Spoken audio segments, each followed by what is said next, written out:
Bonjour à tous et bienvenue sur Crypto Signal. Aujourd'hui, on va analyser un nouvel indicateur un petit peu sous-marin que j'ai développé un petit peu pour vous. Voilà, enfin en tout cas voilà que moi je commence à utiliser parce que je trouve que il est dans une dynamique intéressante. Donc on va regarder ça ensemble. On va regarder un petit peu les marchés, la macro. On va regarder les différentes performances, des news sur l'inflation, des choses comme ça. On va aller un petit peu au bout des choses et on va essayer de le faire en moins de 25 minutes. Donc du coup, on passe en partage d'écran. Je vous en profite pour vous dire de vous abonner si ça vous plaît, ne surtout pas hésiter à activer la cloche de notification et venir nous rejoindre sur le Discord, mettre un like et un commentaire d'encouragement si le contenu vous plaît. Qu'est-ce qu'on regarde là? On regarde la quantité de longs sur Bitfinex, donc BTC USD longs sur Bitfinex. Intéressant, pourquoi? Intéressant tout simplement parce que si je mets ici le cours du Bitcoin en face, voilà. Eh ben, on voit que c'est inversement corrélé depuis cet été. Alors pourquoi c'est inversement corrélé? Dans un sens, vous voyez que souvent, assez souvent, je vous dis tiens c'est curieux, sur Bitfinex on a 97,7% de longueur, pourquoi ça, etc. Qu'est-ce qui se passe? Pourquoi en particulier cet exchange là est aussi bullish?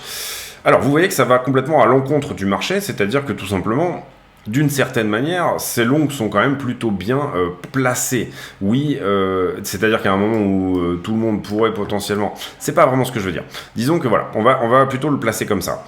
Ici, on a une forte augmentation des longueurs sur Bitfinex. Vous voyez que ici, ils sont plutôt gagnants et ici, ils sont plutôt perdants. Mais là, à un moment où tout le monde shortait, sur Bitfinex, on a un côté parabolique un petit peu qui commence à se lancer.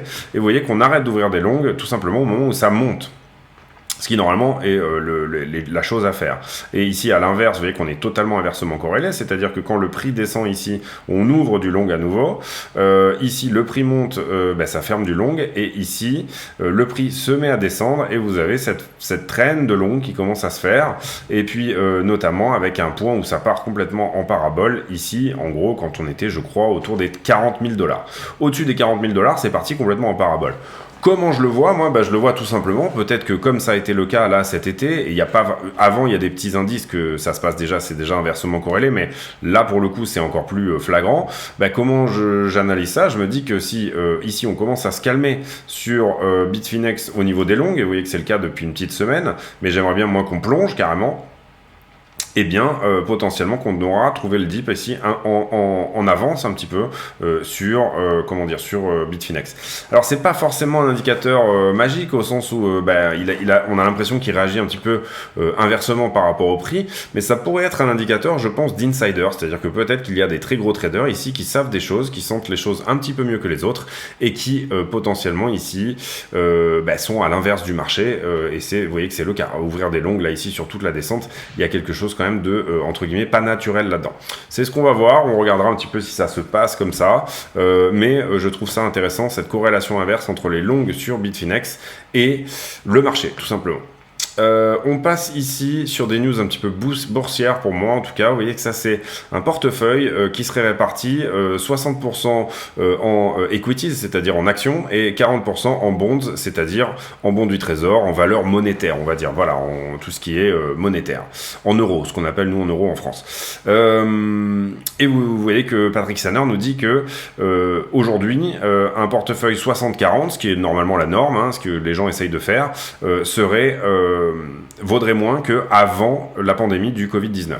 Et ça m'a amené à réfléchir et à me dire où on en était, nous, en fait, avant la pandémie du Covid, tout simplement, et à réfléchir, entre guillemets, qu'est-ce que pourrait nous donner, où est-ce qu'on était en fait sur Bitcoin avant la pandémie par rapport à un portefeuille 60-40. En gros, si on prend vraiment le point juste avant la pandémie, juste avant le drop, on était à 10 400 $ sur Bitcoin. Donc on est toujours sur un x2. Ça veut dire que Bitcoin, pour moi, et même si on parle d'un asset qui est volatile ici, ça veut dire de la volatilité vers le haut et vers le bas, mais pour le moment, la volatilité vers le haut a été plus importante que celle vers le bas, puisque un portefeuille 100% Bitcoin aurait fait un x2 ici. Alors je vous dis pas que Bitcoin va pas aller à 10 000 $, c'est pas du tout ce que je suis en train de dire. Mais pour le moment, à portefeuille équivalent, Bitcoin, malgré sa volatilité, a fait x2 par rapport à un autre portefeuille qui lui aurait été plus classique, mais aurait perdu de l'argent. Il faut comprendre ici aussi que c'est si vous étiez resté exactement sur les mêmes unités de valeur au même moment, hein, donc si vous n'aviez pas du tout bougé. Donc voilà, intéressant, je trouve, intéressant. Bitcoin est toujours un hedge contre l'inflation et Bitcoin est toujours finalement une très bonne, malgré un moins 60% depuis le 1er janvier. Évidemment, si vous regardez en year to date, c'est-à-dire entre le 1er janvier et aujourd'hui, Bitcoin a pris beaucoup plus cher que la plupart du S&P, la plupart des choses qui ici. Mais intéressant de voir, je trouve, et de remettre les choses dans leur perspective. Ici, on a, ça va un petit peu aller dans le même sens, hein, John L. Richman. Il faut que je vous retrouve le tweet. Non. Il est là. Qui nous dit Apple moins 23, Microsoft moins 24, Alphabet moins 25, Amazon moins 35. Et vous voyez que là, on arrive un petit peu dans les trucs un petit peu forçus. Pinterest moins 50, Nvidia moins 50, Uber moins 50, Meta moins 50, Bitcoin moins 60, PayPal moins 62, Etsy moins 64, Netflix moins 70, Snap moins 72, Ether moins 73, Shopify moins 74 et Coinbase moins 80%. Donc c'est pareil, vous vous dites que si vous avez eu un portefeuille très investi par exemple sur PayPal et Netflix, eh bien vous aurez morflé exactement pareil que Bitcoin. Et là, on parle de la first half en 2022. Donc, c'est-à-dire qu'on parle vraiment pour le coup du year to date, c'est-à-dire qu'on est depuis le 1er janvier dernier. Qu'est-ce qu'on a d'autre en news à venir regarder? Sur le Wall Street Journal, pas grand-chose. Les stocks qui descendent par rapport aux problèmes de croissance, enfin des inquiétudes sur la croissance, voilà, du FUD un petit peu autour de l'énergie. On ira peut-être voir ici ce que ça donne après directement sur les marchés. Sur Coindesk, je crois que j'ai pas vu grand-chose d'intéressant à se mettre sous la dent non plus. Sur bitcoin.com, l'USDT qui retrouve sa stabilité, donc il avait fait un DPEG à 0,92 et là on est revenu stable. Et voilà, rien de bien impressionnant non plus. Ici sur le calendrier, demain à 2h Eastern Time, ça veut dire 20h chez nous, on aura les minutes de la Fed qui vont sortir, c'est-à-dire le FOMC, c'est-à-dire les transcriptions écrites de tout ce qui s'est dit sur le dernier meeting qui a eu lieu autour du 14-15 mai. Dernier, pardon, 14, non, on était en juin quand il y a eu le dernier meeting, autant pour moi, c'était vers le 17 juin ou quelque chose comme ça. Donc il y a un mois, ils ont fait les minutes, 3 semaines après, on sort les transcriptions écrites. Donc là, on aura les marchés en général réagissent à tout ce qui s'est dit, c'est-à-dire que ça nous retranscrit tout ce qui s'est dit pendant cette réunion, et les marchés réagissent à ça. Et vendredi, on aura des infos sur l'emploi, notamment le taux de chômage, et là, on saura potentiellement est-ce qu'on est en récession ou pas par rapport à ça. Un autre moyen de savoir, et je crois qu'il n'y a rien sur MarketWatch d'intéressant non plus, donc on va repasser sur les marchés. Un autre moyen de savoir si on s'approche d'une récession ou pas, ou en tout cas un bon moyen de voir éventuellement, de se dire ah ben attention, c'est tout simplement quand les taux à 10 ans ont le même, et vous voyez que là c'est le cas, la même valeur que les taux à 2 ans. Ça veut dire qu'on a autant confiance dans l'économie dans 10 ans que dans l'économie dans 2 ans, donc ça veut dire que ici, voilà, c'est plutôt quelque chose qui nous dit attention. Vous voyez que les taux ici sont à la baisse, donc ça veut dire que les gens reviennent un petit peu sur les obligations aujourd'hui. Là c'est pour la journée d'aujourd'hui, hein, et que le prix des taux, le coût, leur prix est en augmentation. Donc ça veut dire que de plus en plus de gens veulent en acheter, tout simplement. Ensuite, sur le Dow Jones, moins 3% aujourd'hui. Donc ça, c'est les valeurs bien traditionnelles, on va dire bien industrielles américaines. Hein. Le Dow Jones, à la base, c'était un indice des chemins de fer. Donc du coup, voilà, c'est vraiment les valeurs bien traditionnelles, bien... ici, Nasdaq qui continue quand même cette structure, au moins vers le haut du biseau en tout cas. Nasdaq qui fait moins 0,22, donc plutôt neutre aujourd'hui. Nasdaq étant les valeurs technologiques. Le S&P, les 500 plus grosses actions américaines qui pour le moment n'a pas donné vie à cette structure, comme le Nasdaq. Et le Nasdaq 100, c'est-à-dire les 100 plus grosses actions du Nasdaq, qui lui aussi n'a pas encore donné vie à ce W là. Hein. Ici, on surveillera particulièrement ce niveau-là si jamais on le passe. Ensuite, au niveau des commodités, le pétrole, moins 10%. Ah tiens, intéressant, il s'est peut-être fait quelque chose ici, il s'est peut-être dit quelque chose, il y a peut-être quelque chose qui s'est dealé, il s'est peut-être passé quelque chose du côté de l'Ukraine. Pour le moment, je suis passé à côté de la news, en tout cas, je ne l'ai pas vu, moi, de mon côté. J'ai vu que le rouble aussi, aujourd'hui, avait fortement dévissé, hein. Le rouble était parti à la baisse, donc peut-être qu'ici, il y a des accords qui ont été signés, au PEP, quelque chose qui se trame au niveau de l'énergie. Intéressant, en tout cas, pour nous, c'est plutôt bien, parce que ça veut dire que les prix à la pompe vont potentiellement baisser. En tout cas, sur la journée d'aujourd'hui, on voit qu'on réintègre et on perd dans la journée ces deux points qui normalement auraient dû se comporter comme des résistances. Vous voyez que ça avait été le cas ici. Le cuivre aussi en chute libre, hein, donc ça c'est intéressant pour tous les appareils électriques, etc. C'est vraiment important. Le blé également en chute libre et l'indice des commodités dans son ensemble qui lui aussi est en chute libre. Donc ça veut dire peut-être que ce crack pétrolier est en train de se désamorcer. En tout cas, ça serait plutôt une bonne chose ici si jamais on voit l'inflation qui se corrige en partie d'elle-même. L'inflation étant à la fois une donnée de la demande et une donnée de l'offre, ici, l'explosion du coût des matières premières a tendance à forcer l'inflation, bien entendu. Une demande trop soutenue aussi. Pour le moment, on a calmé la demande avec ce contexte un petit peu de récession et de hausse des taux, mais on ne peut pas calmer l'offre. Donc là, c'est intéressant de voir que les commodités corrigent d'elles-mêmes, enfin, quand je dis les commodités, c'est les matières premières, corrigent d'elles-mêmes, et donc du coup, on pourrait ici potentiellement voir une inflation qui s'infléchit sur le mois de juin. C'est une très très bonne hypothèse en tout cas, on a vraiment des possibilités que ça soit le cas, et du coup ça on aura les chiffres le 13 juillet, donc dans 8 jours, et peut-être sur le mois de juillet si on continue comme ça, et ça ce serait plutôt une bonne chose que tout ça se décante un petit peu. On revient ici sur le prix du BTC, on va aller faire le sentiment. 11 minutes de vidéo, c'est bon, je pense qu'on va la tenir en 20-25 minutes, facile, ça va être bien, on est bien. Donc le sentiment, carnet d'ordre, vous le voyez plutôt rempli à l'achat, hein. Ici on a des ordres d'achat jusqu'aux 10 000, c'est vraiment impressionnant, et on parle en milliers de bitcoins, hein, ici en centaines de milliers, même sur Binance ici je pense qu'on parle en plusieurs dizaines de milliers de bitcoins, hein, à l'achat spot, hein, donc non pas OTC mais vraiment en spot.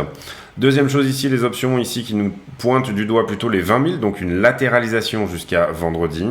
Au niveau des marchés en levier, je vous ai déjà noté ici les niveaux, mais on va rapidement passer ensemble. Ici, en gros, on a une forte augmentation du nombre de contrats en circulation, donc de l'open interest, le tout se faisant sur plus ou moins une latéralisation quand même du funding. Donc ça veut dire qu'on avait du niveau de long à prendre ici, et j'en rajouterai même un niveau ici, mais il a été pris depuis, donc c'est pas la peine de le noter. Et on aurait eu un niveau de short aussi. Donc ici, vous aurez eu du short et du long, puisque on a eu une augmentation au contrat, mais que le funding est resté neutre. Donc ça veut dire qu'on a à la fois du short et du long qui sont rentrés sur ce mouvement. Ensuite ici, on a une augmentation plutôt au niveau avec un funding qui descend, légère augmentation ici. Donc là, moi j'ai rajouté un niveau de short à venir prendre ici en termes de stop loss. Pour moi, il n'a pas été pris. Là ici, c'est pas tout à fait pris. Et ensuite, on déleverage vers le bas. Mais vous voyez ici que en même temps alors ici on est plutôt là, voilà, là. D'abord on est sur de la diminution, donc ça nous rajoutera un point ici de short à prendre en haut. Bon, vous voyez que c'est le même que celui d'avant, donc on l'a pas rajouté. Et ici, en même temps qu'on descend vers le bas, vous voyez que c'est plutôt ici de l'épuration de longue qu'on est en train de faire, et j'ai rajouté un petit niveau en pointillé ici parce que tout simplement on voit que ici ça monte très légèrement au niveau de l'open interest, mais c'est vraiment un niveau on va dire sporadique, c'est pour ça que je l'ai mis en pointillé. La demande au spot qui était ici très croissante jusqu'aux 20 400 et qui en fait ici finalement s'est un petit peu calmé sur cette descente. Donc là on a ici cette descente aux 19 300 a un petit peu calmé les ardeurs des acheteurs au spot. Le spot n'ayant rien à voir ici avec tout ce que je vous montre qui est les niveaux des leviers. Ici on est sur les marchés en levier puisqu'on est sur les perps, d'accord? Donc le spot c'est justement on vérifie où est le chemin de moindre résistance pour moi. C'est-à-dire si les market makers devaient faire un mouvement, ils auraient plutôt tendance à le faire dans le sens du mouvement au spot, puisque c'est là-dessus qu'ils agissent, c'est-à-dire qu'ils vont vendre des BTC au spot pour faire baisser le prix, ou acheter des BTC au spot pour faire monter le prix. Au niveau des achats en levier et des positions fraîches en levier, vous voyez qu'on avait plus de longueur ici à hauteur de 4 milliards, on les a désormais bien travaillés, on les a bien liquidés. À l'instant T, on a toujours plus de longueur à prendre, ce qui fixerait potentiellement un niveau à prendre à minima des 19 000 $, donc potentiellement que cette baisse ne serait pas finie. Et sur Kingfisher, ça nous dit un petit peu la même chose, on voit ici ce spike là, cet énorme spike à 60 millions à potentiellement venir prendre autour des 19 000 $ également. Donc tout pointe ici plutôt vers quelque chose qui irait vers le bas, si ce n'est le fait que le CVD au spot ici est croissant, c'est-à-dire la demande au spot a tendance à augmenter. Donc si je devais donner ici une direction au prix en 30 minutes sur BTC, je dirais que quand même on a ce W là ici qui vient de se former. Ça veut pas dire qu'on va aller to the moon, mais ça pourrait ici montrer potentiellement un point de rebond, hein. Vous voyez un petit peu comme ça avait été le cas ici, on a eu ce W ici aussi. Donc est-ce que ça veut dire que ici on corrige et on vient à minima chercher les 19, ce qui voudrait dire refaire une touchette avec cette ligne blanche là, et vous voyez que je sais pas si je vous en ai parlé, mais on est dans quelque chose qui ressemble un petit peu à un triangle de continuation là ici, hein. C'est-à-dire que si on est sur un triangle symétrique, comme vous le voyez là, et ce triangle est bientôt mûr pour casser, on aurait des chances de casser ici ce triangle là, et ça nous emmènerait probablement vers la target qui serait autour des, si on prend l'amplitude totale de la figure et que on la reporte au point de cassure, je le fais, excusez-moi un peu, c'est un peu sale, mais autour des 15 000 $. D'accord, donc voilà, soit on est dans un triangle de continuation, soit on est dans cette épaule tête-épaule là ici qui ne veut pas casser et qui continue à jouer, hein. C'est-à-dire que vous voyez, là on est en 4 heures. Vous voyez cette épaule, tête-épaule inversée là, qu'on avait perdu. On avait perdu la ligne de coup, on a fait une déviation dessous. Ici, on la réintègre.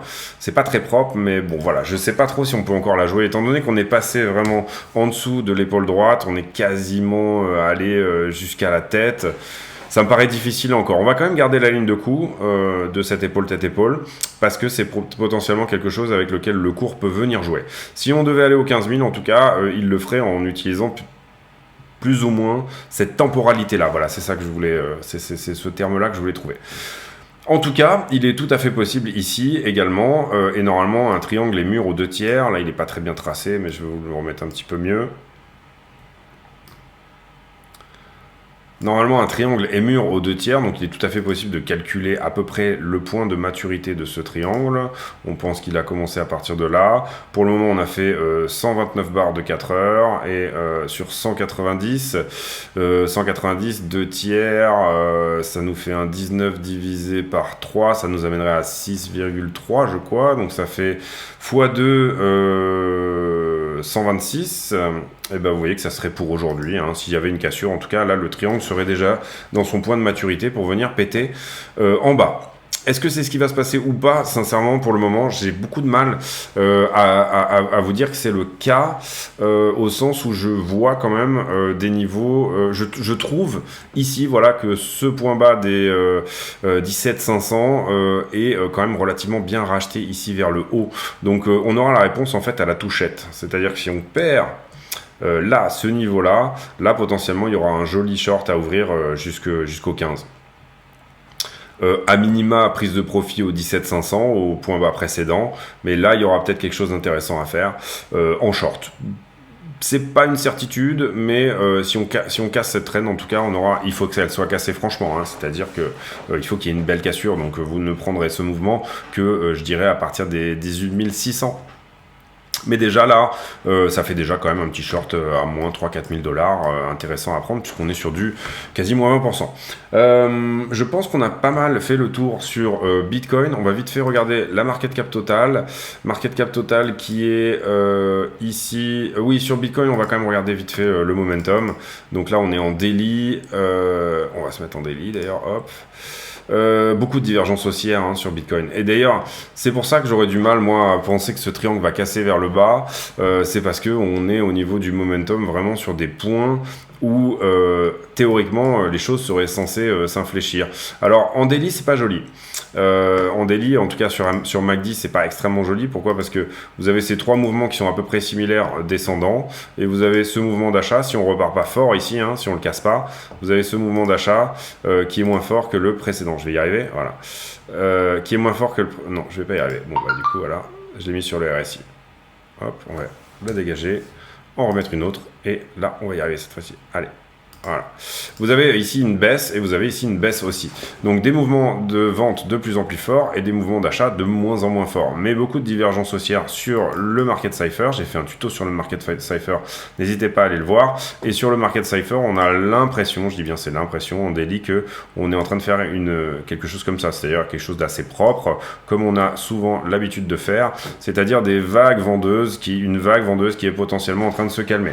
Pour le moment, rien n'est acquis de ce côté-là. Mais en tout cas, je trouve que ça a plutôt cette tronche-là que autre chose.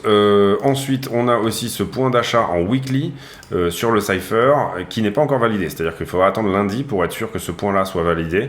Vous voyez que aussi en weekly... ah merde. Hop, excusez-moi.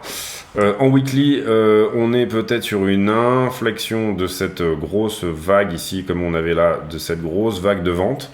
Donc intéressant. Le stochastique est littéralement aux fraises, ça veut dire point d'achat intéressant. Hein. Ici, le RSI stochastique, quand on est en bas, c'est des très bons points d'achat. C'est pour ça que j'aurais du mal quand même à ouvrir ce short et à me dire on va aux 15 000. Mais ici, les 15 000, finalement, dans le momentum de ce dans quoi on est pour le moment, et vous voyez que ce dans quoi on est pour le moment, bah, qu'est-ce que c'est? C'est tout simplement ça. D'accord, avec un léger recover ici, et si je vous montre le prix, vous allez comprendre. Hop. Donc là, on est sur des mouvements de vente de plus en plus importants, et notamment celui-là qui était encore moins important que celui-là. Sur le Cypher, en tout cas, c'est le cas. Vous voyez qu'en weekly, par contre, sur MACD, on est beaucoup plus joli. C'est-à-dire que là, on a des mouvements de vente de moins en moins forts. Et bon, pour le moment, on est ici à un moment où... le MACD se calme, donc comment expliquer? On est peut-être à un point d'achat historique, mais que ce point d'achat-là soit à 19 000, à 15 000 ou à 12 000, finalement ici le momentum il va plus ou moins nous donner les mêmes signaux. C'est-à-dire que c'est là que c'est intéressant. L'action de prix peut être très forte vers le bas, mais avec un momentum très faible à partir du moment où il n'y a pas d'acheteur en face. C'est ça l'idée en fait, si vous voulez. C'est que si vous avez écumé tous les nombres d'acheteurs qu'il y a sur le marché, tout simplement... Excusez-moi, je mets en pause.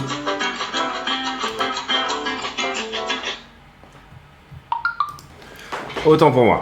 Donc du coup voilà, vous aurez des petits mouvements de momentum et en même temps vous aurez des très grands mouvements de prix si vous n'avez pas d'acheteur en face. Voilà,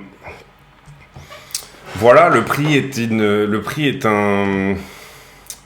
fonction de la conviction d'un déséquilibre entre l'offre et la demande. Voilà. C'est tout pour moi aujourd'hui. J'espère que cette vidéo vous a plu. On se retrouve demain pour un nouveau point météo sur le BTC. On fera, je pense, un gros point sur Ethereum que je veux faire déjà depuis un moment. Et puis, si jamais vous avez réussi à suivre cette vidéo jusqu'à la fin, mettez en commentaire...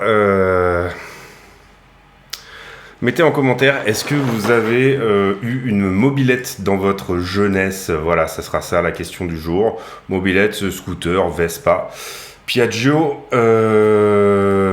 ou autre, Solex pour nos amis les anciens. Ça sera ma question du jour en commentaire à la con, c'est-à-dire que j'ai pour habitude de demander des commentaires qui n'ont rien à voir avec le Bitcoin pour voir si les gens ont regardé la vidéo jusqu'à la fin et ça nous permet de créer des liens. C'est tout pour moi aujourd'hui, j'espère que cette vidéo vous a plu, n'hésitez pas à vous abonner, activer la cloche des notifications. Si vous êtes allé jusque là, ça veut dire que les vidéos peuvent vous plaire au jour le jour. Voilà, c'est une petite vingtaine de minutes passées ensemble à réfléchir sur les marchés, Bitcoin, etc. Si vous n'avez rien compris, accrochez-vous, ça va prendre un petit peu de temps, mais petit à petit vous allez rentrer dans le bain et vous allez comprendre de mieux en mieux. N'hésitez pas à venir nous poser des questions si il y a des choses que vous n'avez pas compris sur le Discord. Et voilà, je vous souhaite une très bonne journée à tous. On se retrouve demain pour le prochain point météo sur le BTC. À bientôt. Ciao.